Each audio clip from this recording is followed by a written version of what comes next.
Guys, ito ang dates na ibang klase. Kulay pula. Tapos ano? Bilog. Ito, bilog siya. Ito. Bilog. Pinagyan ng net kasi yung ibon. Nakain ng ibon pag ano na, hinog na. So, lapit na to mahinog. 2 linggo ma-harvest na to. Tapos ito, ibang klase na naman to.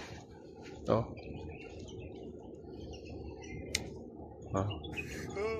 Mahaba na malaki. Kulay pink. Ang kulay pink.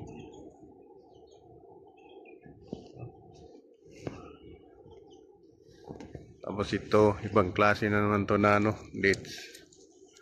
Iba-ibang klase.